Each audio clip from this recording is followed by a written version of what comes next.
This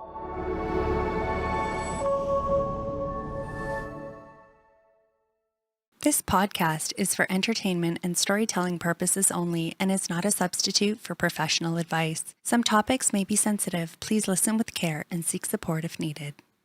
Hi, I'm Crystal Park. Welcome to Season 2 of the Because She's Adopted podcast.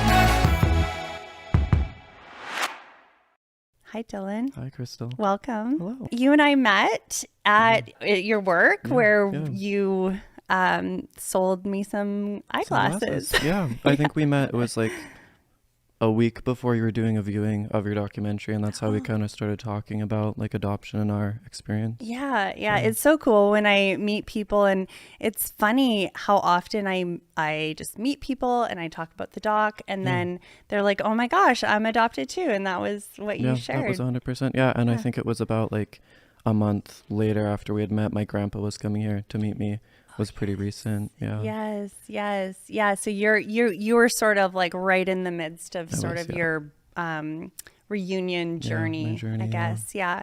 So before we share your story about adoption, you were adopted at how old? 2.5. So what can you tell me about the time between when you were adopted and when you were born? Yeah. I was in a foster home actually, so I was really lucky. I was just in one foster home. It was like a couple. All of their kids were in like university and like graduated and moved out, and they had quite a few foster kids throughout the years. So I was there from pretty much from birth, and there was like a kid was like a day older than me, and then another girl who was a couple weeks older. And we all kind of like grew up together for the first couple years, and then I was adopted at 2.5. Awesome. Yeah. It was neat. So what was it like? Do you have any recollection? Not really. Like I have a few photos and I'll kind of look at them and I'll kind of get like ideas about it, or, like little flashbacks, but I was so young. It's, Are you still in touch with the foster parents? No, unfortunately not. Okay. They've both passed. So they were, I think when I was in their care, they were like in their like 50s, 60s. They were quite, not elderly, but you know what I mean? Yeah. So what can you tell us about your beginnings coming into the world? Yeah. So from my understanding, my bio mom was an addict, and that's kind of why I was put in the system right away. I was born actually in Williams Lake. We call it the puddle. But yeah, I was like pretty much put straight up into adoption or into the system, I guess. Okay. Yeah. And so you and I had chatted a little bit about your story before, and you were like actually born physically addicted. Yeah. And you had shared something about like seizures. Yeah. So I was born addicted to heroin and methadone in my system, and just being born addicted, like going through the withdrawals as a baby. I did have seizures up until I was like 2 or 3 roughly. I took like medication every day for it. And then also just like your motor skills and like I've always been tiny. I mean, I was the smallest kid in my school up until like grade 3. Yeah. But has that given you long-term health effects? Not super. I mean, I get sick really easily. Like my immune system's not the greatest, but onwards and upwards. I feel like it's, it's helped quite a bit lately. Yeah. I mean, like it is what it is, right? And do you have anger or any kind of animosity towards your birth mom for? No, not at all. Like I see it from the point where she couldn't take care of herself. And so, for her, if she wanted to keep me, or, it just wouldn't have been the best for either of us, right? Like it takes a lot of like courage and respect. Like I, respect her decision, and I wouldn't have had it any other way. Yeah.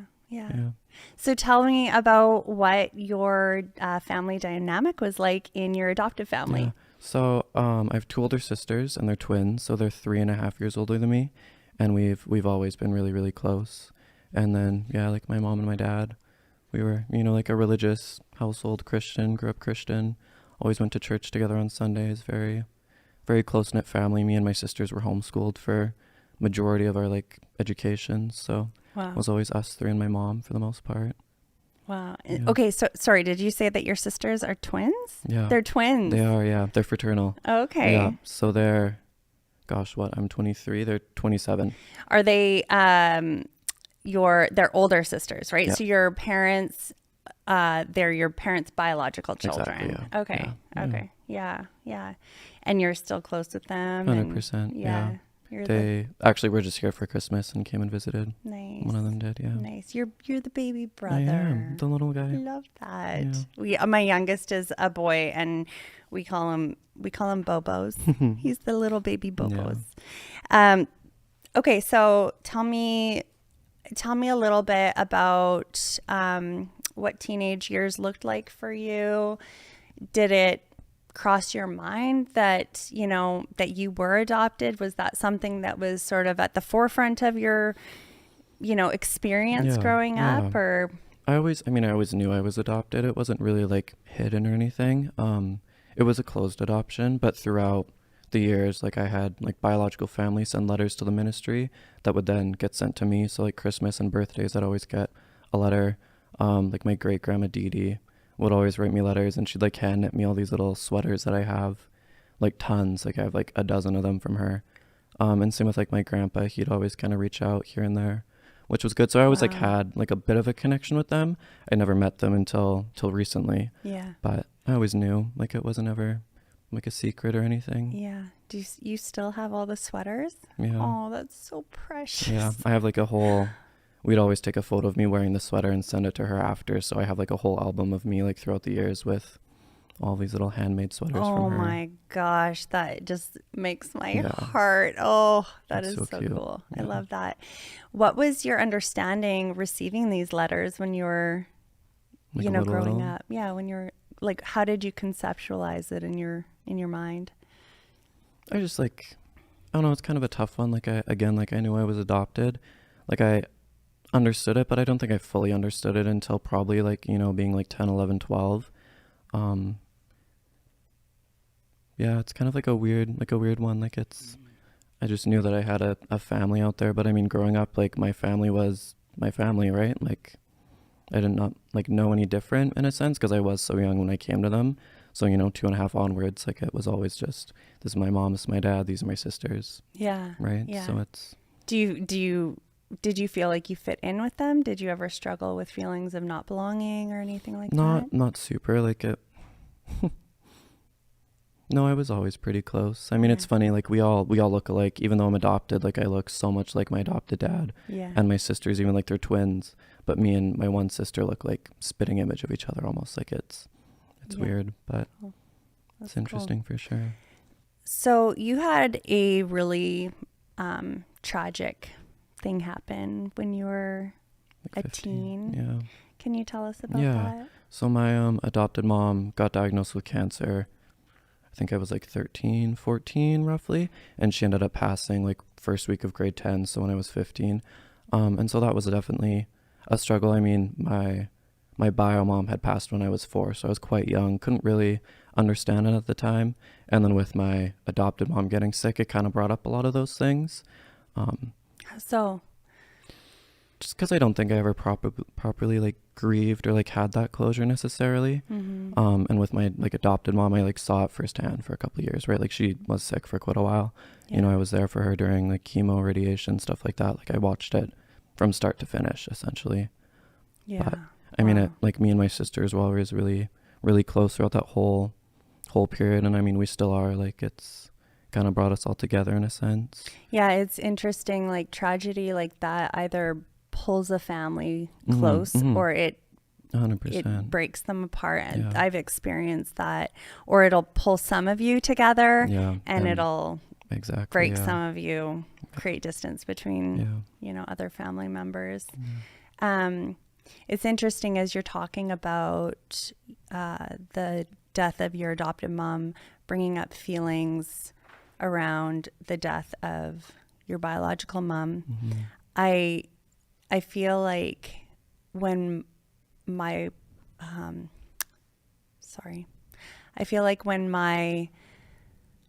mother-in-law passed away, it brought up these deep, deep, deep feelings of mother grief. Like it was very strange. And my biological mom was still alive, but it almost brought up this experience of loss and grief. Yeah, like grieving the relationship almost. It was really, really interesting. And so I can sort of relate to that a little bit, but obviously your situation's much different. Like your bio mom's passed. So, and I'm so sorry, like about both, you know. It was bittersweet at the end. Yeah. I mean, I remember like there was a time where like the only time I could see my mom was if I went to the hospital, right? So it's, and I mean, it's hard like seeing her in that state too. Yeah. But I mean, the whole time she was really strong. Like, you know, she'd always like be like reading her Bible and praying during chemo, and just had the best like outlook on life, like regardless, like, yeah. Do you feel like you got that from her? I feel like you've got a really positive. Yeah, I think so for sure. I mean, end of the day, like we're just doing the best with what we're like handed, right? Like it's, I always say life is 10% what happens to you and 90% how you let it affect you and how you handle it and like deal with it, right? Like, I haven't been handed the best cards, obviously. Like, it's tough, but you know, look at where I am now, right? Yeah. Like it's doing it for me. Tell me what you loved most about your mom. She was just always really strong, I think. Very like open and honest and just like no bullshit. Yeah. You know what I mean? I like it. She was like, they were strict growing up, but it was always like out of a place of love. Like I always knew that she like loved me and cared for me, and like I was like chosen, you know? Yeah. It's like the cool thing about adoption, like, because it would have been 2003 when I was adopted, and I remember asking my dad about this a while ago, and he basically said like they were given like a Sears catalog essentially when they went through the adoption process, right? And since I was 2.5, like kids under 2 have a way higher like chance of getting adopted, and since I was 2.5, it was like a little bit like different, if that makes sense. Like once you're 2 and older, it's not your chances of getting adopted, but you know what I mean? Like it's What did life look like for you after your mom passed?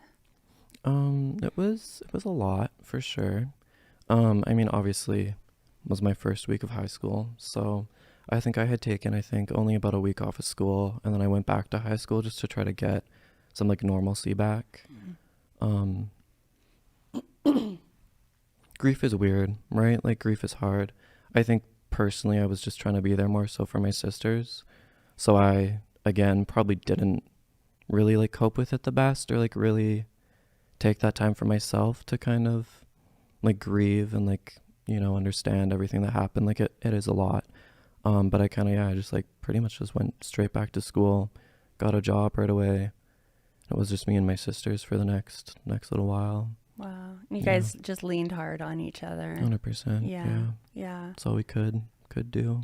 Grief is such a strange thing. I feel like grief is such a lonely road to walk, because no one can do it for you. Like people can support you, but everybody experiences grief in such a unique way that you really can't even understand what the person is truly going through. When my mom passed away, I can remember walking in the mall, and she loved going to the mall. She was a shopper, and she would always like scour for deals, and she'd take the kids to the mall all the time, and like she just really loved to be at the mall. So after she passed, I'd go to the mall and it would make me think of her. It still does. Yeah. I can remember just walking in the mall and having a thought or a memory of her, and my knees just getting weak. Like like I felt like I was gonna fall to the floor. Just the thought of her, and the thought of her not being here anymore. And it was just such a strange time, strange experience. But I read somewhere recently where they talk about people will take their grief and turn it into something creative. And I feel like that's what I did. I felt like I needed to channel it somewhere. And that was like when I did the film, that was sort of, even though it was such a painful time, and I had every excuse to just stop production and not bother finishing the film or anything like that. I just felt like it was the experience of the grief that kept pushing me forward somehow. 100%. No, I get that. Yeah, it was, I don't know. So, yeah. Have you experienced a loss that profound since? Like, yes and no. Yeah. My mom's like adopted grandparents, we call them. She passed. My mom's like adopted grandma passed of lung cancer a few years after my mom did, actually. But same thing, they were both quite religious and very, strong in their faith. Mm-hmm. And I remember saying goodbye to her, and she was like, "Don't worry, I'll go give your mom a hug." Oh. Right? So it's like that also kind of helped me find peace with my mom passing, because I knew like what she believed in, what she stood for. Yeah. Well, guardian angel, right? Like it. Yeah. I think like death with Christianity is such a, not like a profound thing, but it is in a sense, because from my perspective, she was never like scared of death, right? Like she was always very at peace with it. Like, if it's her time, it's her time. My mom was the exact same way. And it kind of helps with us, especially because me and my sisters were, young teenagers. Like it gave us that kind of peace as well. Like she set the tone. Mm-hmm. Yeah. 100%. Yeah. Yeah. I know after my mom passed, I remember praying and just saying like, God, can you just go tell my mom that I love her and I miss her so much? It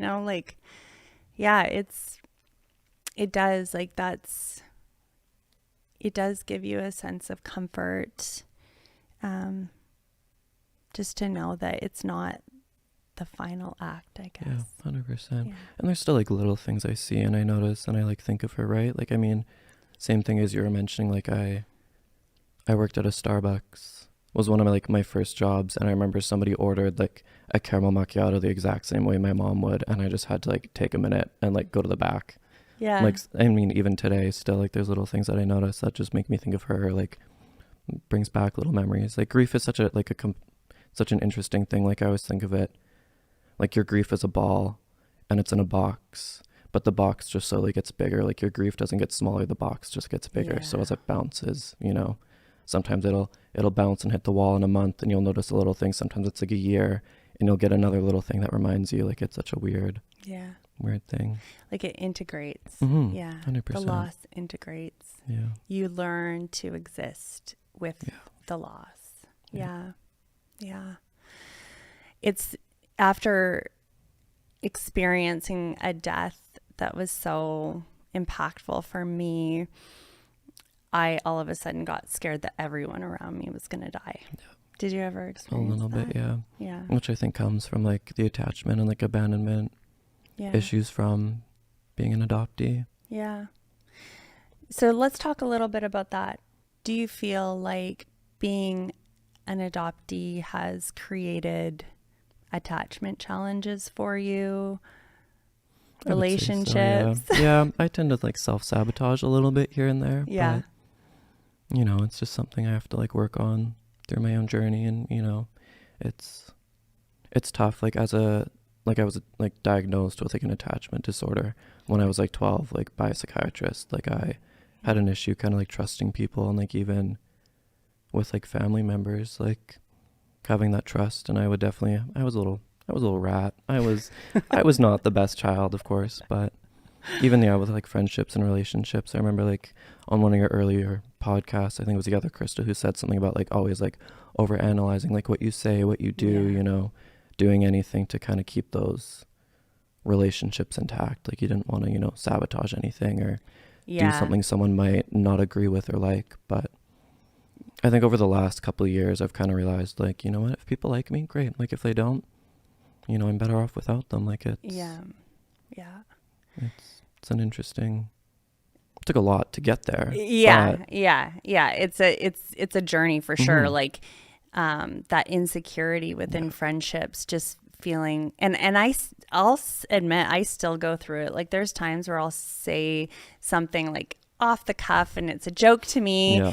And then I'll go home and I'll think about it. And then I'll have to send that friend an email or not an email. An email. What are we in year 2000? Send them a text. I'll send them a text. Be like, hey, when I said this thing, I'm really sorry. I hope it didn't, I hope you didn't take it this way or that way. And they're just like, what are you even talking about? It's that real sensitivity to, because I don't know. I almost feel like the people that are in my life, I have taken the risk to become attached to them. Yeah. So the loss feels even greater if I, 100%. No, I totally get it. Make a mistake or don't behave properly or do something. Whereas I feel like when in like my younger self, I would take those risks to form a close relationship with somebody, but then the closeness would be what would cause so much anxiety and fear in me. And then I would pick a fight or I'd start thinking about all the reasons why I don't like them or why they're not a good friend or why I would be better off without them. And it's this whole story I'd created in my mind that it was not even based out of reality. Right. I'm almost like the opposite too. Like I recently went through like a friend breakup, as you would say, but like I had a friend and like I'd given them so much grace because I was scared of losing that relationship. You know what I mean? Like they'd done so many like awful things to me, but I was just like, it's okay. Like they're just going through it. Like I'll give them grace. I'll forgive them. Same thing happens a month later. It's okay. They're going through it. Like, I just like didn't give myself that like respect or like set those boundaries because I was like, I don't want to lose them as a person. Like, sure, throw me under the rug, blah, blah, blah. Like, as long as I have them in some form, like then it felt safer to me in a sense. Yes. Yeah. And then what? How did you? I just was at my wit's end and I was like, you know what? I'm 22. I don't need to be treated like this. Like we're adults. Like there's communication. And I said my piece, didn't get a good answer. And I was like, hey, you know what? I'm walking away. Yeah. And in the end, it felt so much better. But yeah, like you feel free. Yeah. Oh yeah. 100%. But like during that, I was like, I don't want to lose them. Like XYZ. Like it's, Yeah. I struggle. So I don't like necessarily struggle to make friends, but like having those people in your circle, especially that you can have, conversations like this or like be able to be like open with, it's hard. I feel like people can be so surface level even after you've known them for so long. Yeah. Like it's tough to find. Yeah. I feel like I really have to trust in the relationship at times and recognize that if somebody really was hurt by something I did or said, number one, it was not intentional because I am not a malicious person. But number two, if they truly care about the relationship and the state of the relationship, they're going to come talk to me, right? Yeah. And I feel like I'm someone that could be approached with a hard conversation like that. Because I would never want to do or say anything to hurt the people that I love, right? Yeah. I feel like especially too, like myself as an adoptee, I've always been quite guarded with who I let into my circle and open up with. So that was like a whole nother side. That's kind of why, again, I just don't have those boundaries for myself because it's like I've let them in. They know all of this about me. Like I have to do what I can to like salvage or like keep it. Yeah. Would you consider yourself a people pleaser? 100%. Yeah. Totally. Yeah. I definitely struggle to say no. Do you? Yeah. Yeah. I struggle to say yes now. It was so I think you probably know a little bit of my backstory, but I'm in recovery and I went to treatment many years ago. And that was one thing that they taught me how to do there was to say no and it was there actually that I really learned the concept of boundaries. Right. But I tend to go so far to one extreme that I really learned the art of setting a boundary, but to the point where I used boundaries to protect myself, but not in a healthy way. So then I would stop saying, then I felt like I couldn't say yes to things anymore because saying yes to things actually puts you in a vulnerable place too, right? So yeah, it's really interesting to navigate through learning how to set boundaries. And it's like a muscle, right? Once you start using it, then it gets easier and easier and easier. Yeah.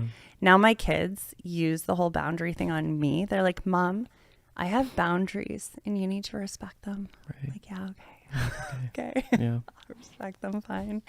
So did you always feel like you belonged or like you were accepted by your adoptive family?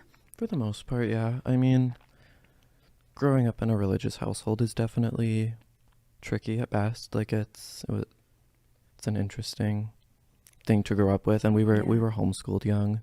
Like I think from grade 3 to grade 8 I was homeschooled, so for like 5 years. And again, it was like a Christian background. But I always felt that like I was accepted and I like belonged. Like they'd always say that they chose me and they wanted me. Like I remember when I was adopted, I got like this orange stuffed animal of a tiger, and my mom had made like a book, and it was like photos of this tiger like kind of like throughout like my house as a child, or like throughout like on their trip to like come get me. And it was like a little like memento about my adoption in a sense. Yeah. I like grew up knowing I was gay, and I don't think I ever did come out to my mom, which I like kind of regret to a certain extent, but I feel like she would have known, or that she did know. And then I didn't actually come out to my dad until like 3 years ago, which is kind of funny. What was that like? It was good. We just don't really talk, like we don't really talk about it. Yeah. In a sense, like he just said, as long as you're happy and you're safe, that's all I want. Yeah. Yeah. What would you say to adoptees who maybe don't feel really accepted by their family when they come out to them? I feel like it's kind of like, I never like came out in high school. Yeah. Like if people asked me, I'd be like, yeah, I'm gay, like whatever. Like it doesn't really define who I am having that label. You know what I mean? Like I'm still the same person whether somebody knows I'm gay or I'm not. And that's always like kind of what I've said to my friends. Like it's like, you know, who I love doesn't affect me. Like what I do doesn't, like, sorry, who I love only affects me. It doesn't affect you. Yeah. And as long as what I'm doing doesn't harm me or the people around me, like so be it.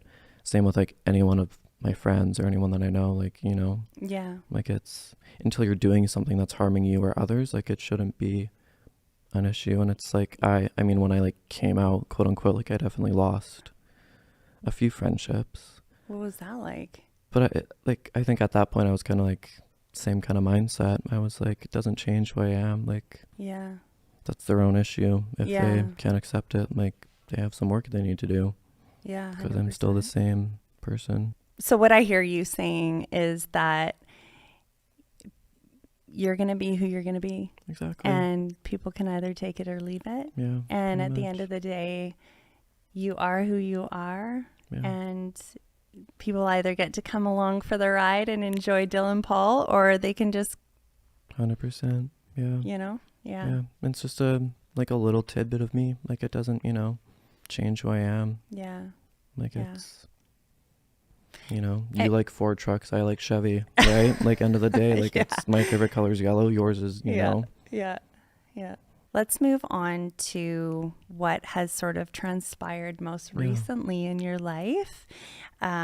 You were reunited with your family. I was, so tell me a little bit about that. I know you said earlier that you had family members that would send you the sweaters and the letters, and you had a little bit of a connection. I did, yeah. But how did it all kind of come about? Yeah, since it was like a closed adoption, everything that they sent me would get sent through the ministry and then sent to us. So they never knew like my last name or like where I lived, and I did know my like biological last name and where they lived. But I remember when I turned 18, my great grandma, who was the one who knit all the sweaters, she kind of sent me a little letter and was like, this is the last time I want to send anything to you through the ministry. Like, here's my Facebook, my phone number. Like, you know, I'd love to continue this relationship outside of the ministry. Yeah. Right. So that kind of started everything. I reached out to her, and then I had a few other family members kind of reach out to me either on like Facebook or like Instagram, just like, oh, like I'm so-and-so's like auntie, or, you know, like, I was never a secret to them. Like they all knew about me. I was talked about. Like there's photos of me in majority of their houses. Like it's, yeah, it was really cool. So, wow. So my grandpa reached out a year ago, and he basically said, you know, I'd love to make the trip and come meet you. Just come for a weekend, see how it is. Like, yeah, because I had never met anyone from that side of the family. Like I was born in Williams Lake, moved up north when I was adopted, and there in Ontario. So it's, you know, opposite ends of the country. Yeah. But yeah, he came here for a weekend, and it was really good. It was weird. Okay, walk me through, like, did he fly in? Did you drove. pick him up? Oh, he drove. Drove the whole way from Ontario to here. So where did you, that's a long drive. Yeah. That is a long drive. So where did you meet? Like, where did you decide to meet for the very first time? We met at Marmalade Cafe. Yeah. We just went and got a coffee for the first, like, meeting, and then we just went and sat in, like, Kinsman Park down the way. But I mean, it was weird. I mean, again, like, it's just such an interesting thing. Like, I look like my adopted family, but I look like my bio family. Like, I am the spitting image of my grandpa. And same with, like, there's like a photo of like a family tree from like the 1800s, and there's like this guy on there, and it's me. Yeah. But from, you know, 200 years ago, like it was so surreal to just sit there and kind of like, I just found myself sitting there quietly, like staring, being like, this is me in 40 years. Yeah. Right? Like yeah, to look at somebody and see your reflection, like be able to see a piece of you looking and back. vice versa for him. He said, you know, you look exactly like your mom. Like it's what all my family members said when I met them. I think it was hard for them and for me to a certain extent, because again, like I have a couple photos of her and like don't, you know, have that history that they all do. Yeah. But yeah, it's like, it was good. It was really good. Yeah. We did the weekend together, and we, you know, he had spent some time in Kelowna before when he was young. So we did some exploring and like went to a couple of like breweries and, you know, walked City Park. And was it awkward? There were times when it was. Yeah. Because you kind of almost like, I didn't have this like image of what I thought he would be or how he would be, but you know, you kind of have those expectations to a certain degree, like, but you also like don't know what to expect. Yeah. Right. Like all I had known is like letters and stuff from him.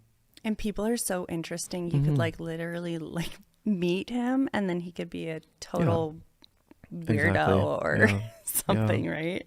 And then you're like, what do I do with this person for the rest of the weekend? Yeah. But no, it was really good. It was wholesome. Yeah. It was good. I love that. Yeah. So he was your grandpa. Yeah. So your mom's dad. Yeah. Wow. Yeah. Wow. And for him, what did he communicate with you, what the experience was like? Do you think for him was it emotional for him? It was, yeah. For both parties involved, from my understanding. I mean, it's tough when addiction is involved, for sure. For sure. Right? Because I mean, like I would like look at myself in the mirror and I would see like photos of my mom, and I'd be like, wow, I do look like her, and I couldn't, like, that wasn't necessarily like a trigger for me necessarily, but you know what I mean? Like it did kind of always at the back of my head, like it's always like that what could have been, or you know, if things were different. I'm planning on going back to Ontario in April. Okay.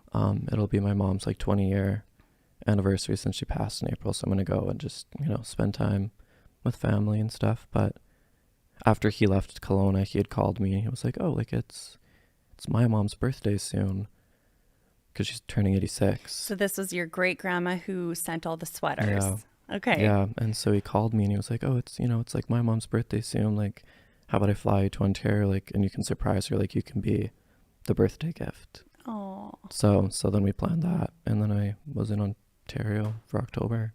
Okay. Crazy. So you flew out there for your great grandma's 86th birthday. Yeah. And she had no idea you were coming. Clue. And you just need to like walk me through what that was like. Yeah, that was emotional for sure. I mean, my great grandma was always the one who would send the most letters and everything, right? Like I feel like I had more of a relationship with her than like anyone else in that aspect. Sorry, did you ever send her letters back? Oh yeah, all the time. So you guys were actually like in communication. Like little pen pals. Yeah. Oh, you were pen pals with your great granny? Yeah. Oh my gosh. Yeah. Well, and especially then when I was young, like it had to be through the ministry, right? Yeah, So it was kind of like a tough thing. Like after my mom passed, like my adopted mom, I kind of thought about opening that and giving myself like, you know, like reaching out to them and being like, here's my phone number, XYZ. But I'm glad that it happened when I did. Mm-hmm. I think if I had done this journey a couple of years prior, I definitely wouldn't have been not like okay, but you know what I mean? Like it's a lot, like emotionally. It's tough. Like it's not easy. Yeah. I mean, my experience was really good, which not a lot of people can say. Like I was, you know, welcomed with open arms. Like, yeah. You and your great granny, who is your pen pal. Yeah. I just like love that. It just is the sweetest thing in the whole wide world. So you obviously knew what she looked like. You'd seen pictures of her and she knew what you looked like. And had you ever talked on the phone with each other? A couple times. Okay. Yeah. So I knew what like her voice was and stuff. Okay. Yeah. So it's her 86th birthday and you're in Ontario. And what happened? My grandpa went to go pick her up and I hid in like a bedroom off the living room and you could hear her walk in and she's like, oh, like you better not have got me anything for my birthday. Like, you know, I don't want anything, blah, blah, blah. And I just hear my grandpa say, oh, like I did like bring you something. And then that's when I kind of like walked around the corner and surprised her. And what'd she do? It was really emotional. She definitely like cried a bit. She said, obviously, like you look exactly like your mom, which is tough. Like it's, you know, everyone sees her in me, which is good. Like it's refreshing. And then she basically was just like, I can die happy now. Like I've prayed for this for years. Like huge. Yeah. Oh my gosh. Wouldn't let go of me. Oh. Yeah. We spent like majority of that weekend together. Like I would just go to her house and like hang out and like went with her to Shoppers to go get her like COVID vaccine. Like just, you know, anytime I could. What did that do to your sense of belonging? Like, I know that you felt like you belonged to your adoptive family, but what, like, did it feel different with your biological family? A bit, yeah. How so? I remember my grandpa saying like nature over nurture, right? There were so many little things that me and my grandpa and like members of like my bio family are so similar with that. Again, it's like nature over nurture. Like it just felt like that piece of me kind of made sense. Yeah. Yeah. It was amazing. Like it was really good, but it was definitely like emotional and like tough. Like I didn't have like how do I word this? It was just emotional. Yeah. But it was good. Like it just made everything kind of like feel real in a sense. Yeah. I've heard adoptees talk about how when they found their biological family, that it actually made them feel real. Like they grew up not feeling real. Yeah. And I relate to that. It's almost like you don't have anything to ground you in a way. Yeah.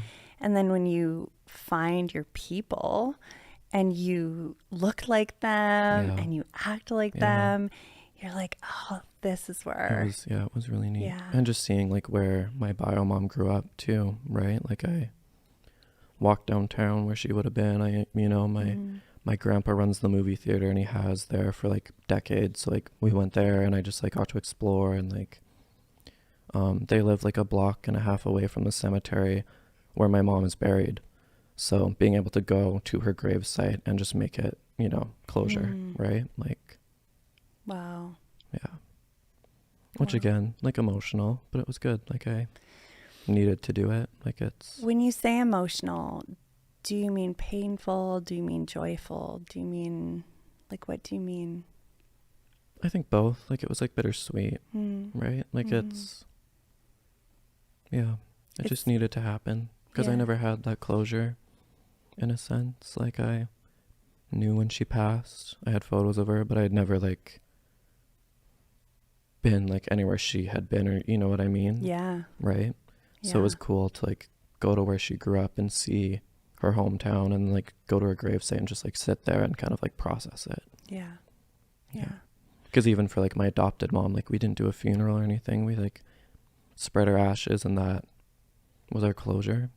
But we don't really have anywhere to like go and visit necessarily. Whereas like with my adopted mom, it was kind of cool. Like I remember my last morning, I just went for a walk and I just sat there for like half an hour before I like drove to the airport, just to like, you know, just make it feel real and get that closure and like that peace. Did you feel a deeper connection to her being there? I think so, yeah.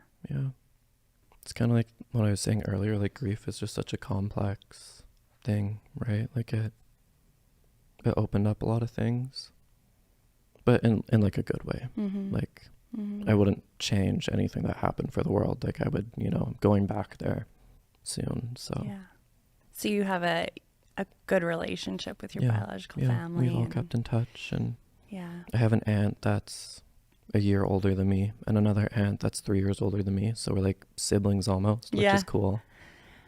And then lots of like all of my bio family's there pretty much. It's a big family. Yeah. What was the most challenging part of a reunion for you? I think just getting over the nerves. I think I was just nervous more so than anything. What were you nervous about? Not necessarily rejection, but like almost like projection, I think. You know, as an adoptee, you just want to be like accepted and have, like be accepted, right? Yeah. So it's...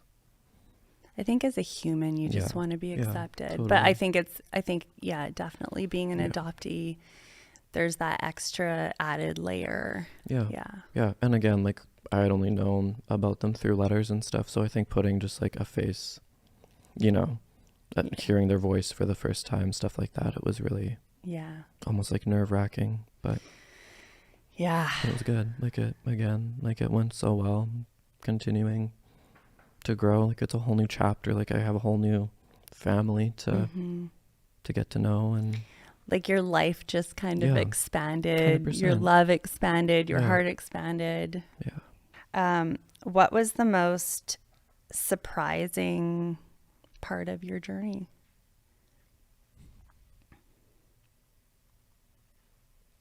Honestly, just seeing people that I look like. Yeah, it was just like surreal.